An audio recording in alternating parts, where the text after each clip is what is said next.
let's start. Good evening, everyone. It is Tuesday, July 30th, 2019, 6:23 p.m.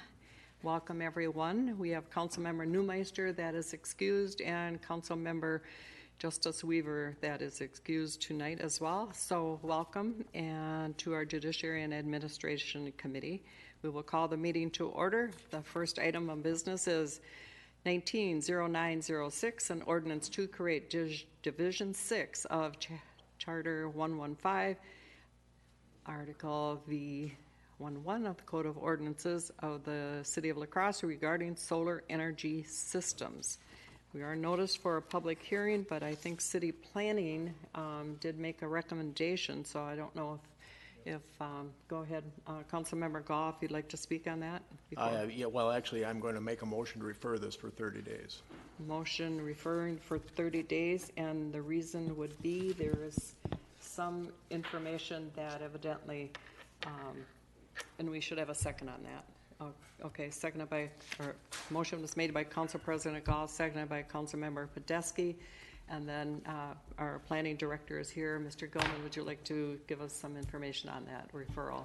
Sure. Thank you, Madam Chair. The Buildings and Safety Division asked that we just take one more look at the draft to make sure that there weren't any issues with regard to state building code and fire code. And one example in particular that they brought up at the Planning Commission meeting was a 3-foot buffer around the edges of a roof, so that if fire people have to get up on the roof to let the flames and gas out during a fire, that they have places to access the building from the roof, and that the roof isn't entirely covered by solar panels. So there are things like that, details that we just want to make sure that are in full alignment with state and the state building and fire codes. Okay, thank you. Any questions? No. Okay. We are. Is there a way the public can speak to that resolution before it's tabled? Because we have about 4 speakers tonight, briefly. The motion on the floor is to refer it for 30 days with the recommendation of the City Planning Commission. And they have some questions that needed to be addressed before we go to that recommendation. So, and I think what we need to do is just refer it. I can name the people that are here to speak, but I don't know if it's necessary because there's going to be changes to the legislation. So a lot of our comments are general. Ma'am, we're not in public hearing. So if I may continue. Could you turn your light off there too? Thank you. Thank you, Jean. And the motion to refer takes precedence. And I will read the names. Kathy Allen, 1815 Cameron Avenue. Kathy Van Maren, 2815 Highland Street. In favor of the legislation. Mike Kurska, 1009 Riders Club Road, Onalaska, in favor of the legislation. David Bang, 1911 Cass Street, also in favor of the legislation. Megan Hickenbotham, 21 16th Street North. And Aaron Meyer, 930 La Crosse Street. Avery Vanguard, 906 Cass Street. Patricia Wright, 1605 Klondike Road, Brownsville, Minnesota. Catherine J. Noth of 2118 Johnson Street, La Crosse, in favor of the legislation. And we also have Josie Talbot, 326 North 14th Street, in favor. And Anna Dual, N2422 Three-Town Road, La Crosse. Lillian Hurling, 1516 Ferry Street. Emma Ehlers, W. 3430 Sunrise Place, La Crosse. Jeanette Dean, 103 North Gear Avenue, number 5, Minnesota. I'm not sure if that's La Crescent or not. Caledonia, Minnesota. Alicia Leinberger, 729 North Main Street in Viroqua. So the motion on the floor is to refer for 30 days, and I'm hoping that we get the information. This will be added to the legislation, but I think the work of the different departments will put some more recommendations together. So all those in favor of the 30-day referral say aye. Opposed? Motion carried. Thank you. So come back next month, 30 days. Thank you.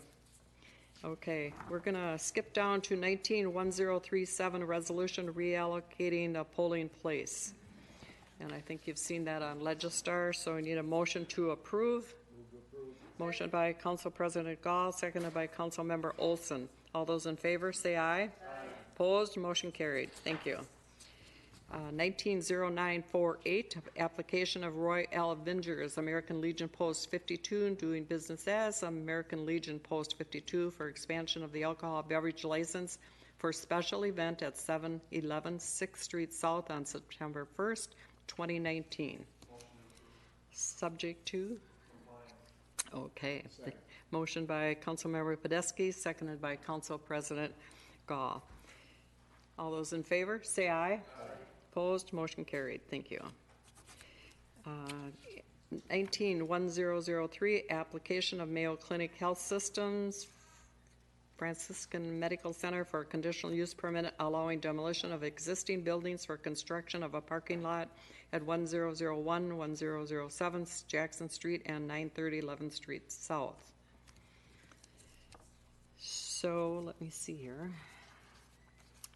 I do have, we will need a motion to go into a public hearing. Matt Lewis, all those in favor? Oh, I'm sorry. Council Member Olson made the motion. Council Member Podesky. All those in favor, say aye for a public hearing. Opposed? Motion carried. Thank you. Going too fast sometimes. Thank you. All right, and we are in public hearing. Mr. Lewis, 1985 Sandalwood Drive, Onalaska. You wish to speak in favor of the legislation. Go ahead. Thank you. There you go. Thanks. Thank you. The two buildings we're talking about are well beyond their expected life in both form and function. And removal of those buildings will allow us to accomplish four things. One, it'll allow us to put a very large stormwater storage system below grade on our campus that will mitigate some of the severe flooding we've seen in our campus in the last couple of years under these large rain events. We've literally had to sandbag buildings during some of those rain events. So it'll allow us to mitigate that. It'll allow us to redo a deteriorating parking lot, and it will allow us to clean up the southern edge of our boundary and add a fair amount of landscaping that is not there now. And then the fourth thing it'll do is it'll remove that stormwater issue for future planning of renewal of our campus. So that's kind of it in a nutshell. I guess I'd entertain any questions you have. Any questions? Go ahead, Councilmember Podesky. Thank you, Madam Chair. I guess, are these properties currently taxable? Yes, they are. Would you be doing a payment in lieu of taxes? Yes. Are there any long-term plans then on some of that property to put some type of buildings back on? Well, we're right in the middle of the master planning phase now to kind of see how we can best renew the La Crosse campus. And as we started to do that, some of these infrastructure items sort of came to light, stormwater management being one of them. So yes, we've got some planning we're doing right now, and we'll come forward with that at a later date. Thank you. Anyone else? I guess I have a question for you, sir. Is there any way you could add on to the current parking ramp that you do have? Physically, it can be done. It is not a project list on our capital list at this point, but that'll be looked at as part of the overall master plan for the campus, yes. So in what year would you have that in the plan? We don't know that yet. We're in the middle of creating the plan right now. Okay. All right. All right. Any other questions of Mr. Lewis? Okay. Now we go to the opposite side. We have Kevin Hunt, 400 Buchner Place, and you're representing Cooley DSA. I'm not sure. Yeah. No, it's the wrong location. So, okay. Sorry to bother you. Okay, and Kathy Van Maren in opposition of that as well. 2815 Highland Street. Right. Yes, I would like you to consider denying this or referring it. I have three reasons. One, last month, thankfully, you passed the Ready for 100 resolution pledging to draw down carbon emissions and to increase our renewables. And so I wonder if this plan has gone through an analysis based on that new pledge. It seems like it's kind of like we said we're going to quit smoking, but somebody found part of a pack of Marlboros behind the sofa, so we better smoke them up. I think this is really the prime example of how we need to rethink things. First of all, inviting more people to drive by putting another parking lot. Do we need that? Can people be encouraged to park downtown and take the bus there? Second of all, there's a thing called embodied carbon, which is all the carbon that went into building a building. And when a building is demolished, that counts as being released. So I'd like you to consider how this works in with other goals the council has. Then there's the issue of housing. We keep ripping down houses that people can afford to live in and putting up houses that people can't afford to live in, or at least the same people. And recently a study was done showing that more than a third of city residents have housing need, and most people spend more than 30% of their income on housing. So taking down housing doesn't make sense. Researchers in England found that building a new home, there anyway, emits 4.5 times as much CO2 as refurbishing existing dwellings. So I hope that you might consider that. And third, transportation, and this is another, to me, indication that our city needs a comprehensive transportation plan. Where do we want parking? Where don't we want parking? What are the other alternatives? What is the cost to the city, et cetera? So that's why I hope that you'll deny or at least refer and study this. Thank you. Thank you. Also registered in opposition of the legislation is Avery Vanguard, 906 Cass Street, and Catherine J. Noddle, 2118 Johnson Street. And those are in opposition. And Mr. Lewis, if you'd like to rebut on that, you have 3 minutes to do so. Yeah, I would just say these haven't been used for true residential housing for a long time.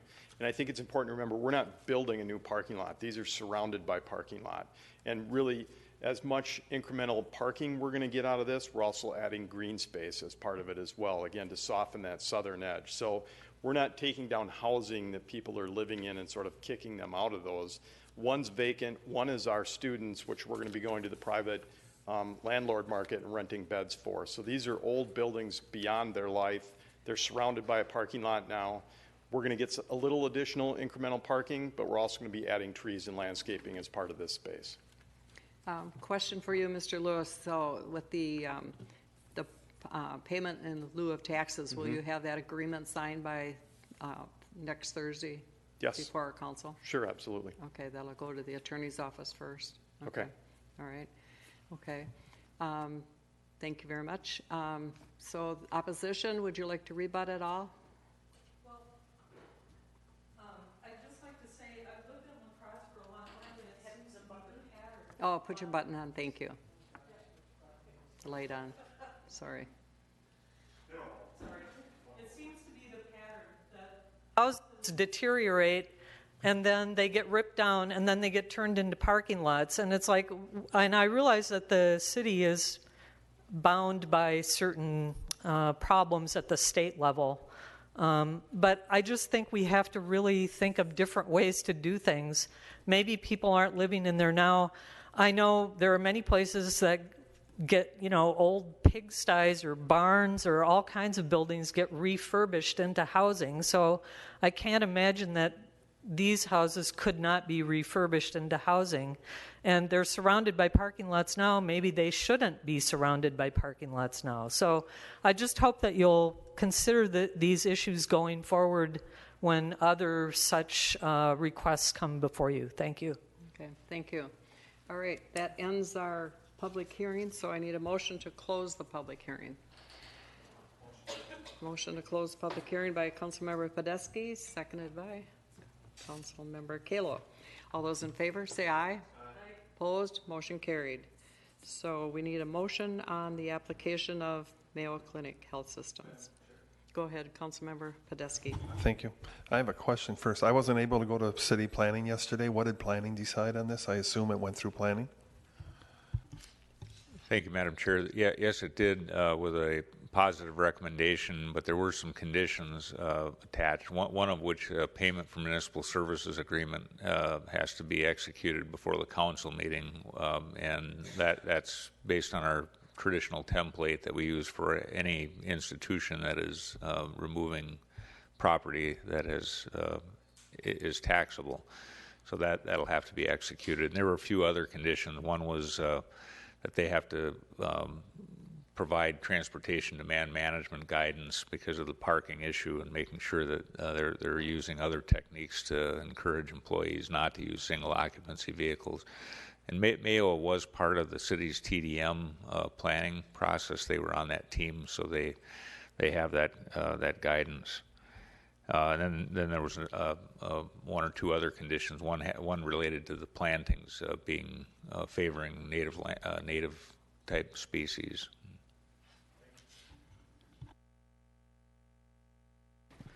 If I could also speak to that, Councilmember Podesky, there were 2 no votes. That would have been myself and Mayor Cabot on that. So.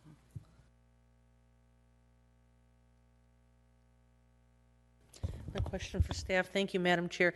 One of the speakers, Ms. Van Maren, had an excellent point that we haven't quite kicked the habit of not paying attention to sustainability in the preparation of the reports coming before us for decision making. And I understand that we're kind of in an overlap where we just approved a change to how we're analyzing the cases before us. Is there any plan in the future to adjust the staff reports to include a sustainability component in terms of the recommendation that we make? Yes, thank you. We actually do that right now. I mean, we look at the cost benefit of every project, and when I say cost benefit, we look at quadruple bottom line, so the cultural impact, social impact, economic and environmental impact. This one was not an easy one for us because we've been pretty vocal about tearing down housing in the city. However, we also know that the potential investment on the Mayo campus is much better placed in an urban area where it can actually be a catalyst for urban infill and urban housing rather than in a suburban location where it's going to create sprawl. And we have to consider the whole picture. And these regional medical centers don't do well without parking. We found that out with the parking overflow into neighborhoods around some of the major medical institutions. And while they can do things about their employees, with regard to transit and free bus passes and cash out programs and other things like that, they're a regional medical facility that is going to have people flying in from the airport and all kinds of circumstances. So they've got to have this infrastructure until something changes in society. But I always see parking as a short-term investment too. I mean, this site could be a great redevelopment site at some point if our transportation system changes in the future. Thank you. Go ahead, Councilmember Olson.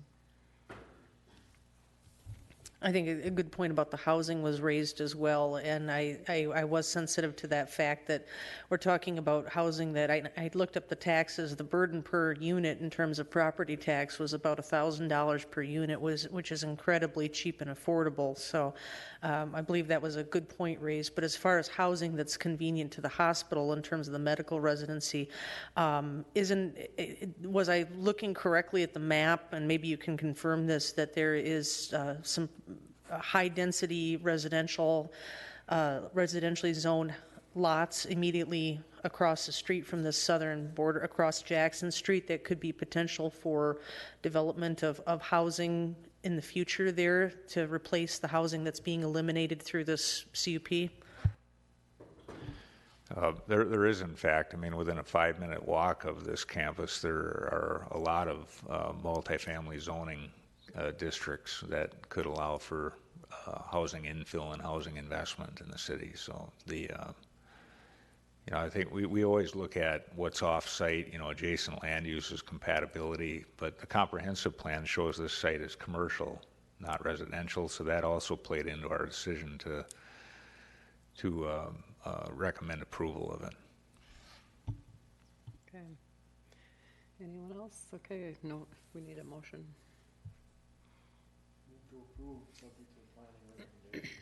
Okay, we have a motion by Council President Gall to approve, subject to the recommendations of the City Planning Commission. And we need a second on that. Chair will make that second. Any other discussion? All those in favor, say aye. Aye. Aye is President Gall, Chair Richmond, and also Councilmember Olson, and there's 2 noes. No for Councilmember Kalo, and Councilmember Podesky are noes on that. So, thank you. Okay, thank you very much. Let's go on to 19-1015, an ordinance to amend Section 46-106 and 46-110 of the Code of Ordinances of the City of La Crosse regarding the sanitary sewer discharge permit system. Motion by Councilmember Podesky to approve. Seconded by Council President Gall. Any discussion? All those in favor say aye. Aye. Opposed? Motion carried. Thank you. We are on to 19-1054, request of Mai Chong Kyong and Fen Yulor for permission to apply for a combination Class B liquor, beer and liquor license at 2123 13th Street South. And she has registered in favor of the legislation on that item. So, need a motion on that. Move to approve subject to compliance. Okay, motion by Councilmember Olson, subject to compliance. Seconded by Council President Gall. All those in favor say aye. Aye. Opposed, motion carried. 19-1055, various license applications pursuant to Chapters 4, 6, and 10 of the La Crosse Municipal Code for the remainder of the license period 2019-2020. So, motion by Council President Gall, subject to compliance. Seconded by Councilmember Podesky. All those in favor say aye. Aye. Opposed, motion carried. Thank you. And that's all I have on my agenda. Motion by Councilmember Podesky to adjourn, seconded by Councilmember Olson. All those in favor say aye. Aye. Opposed, motion carried. Thank you.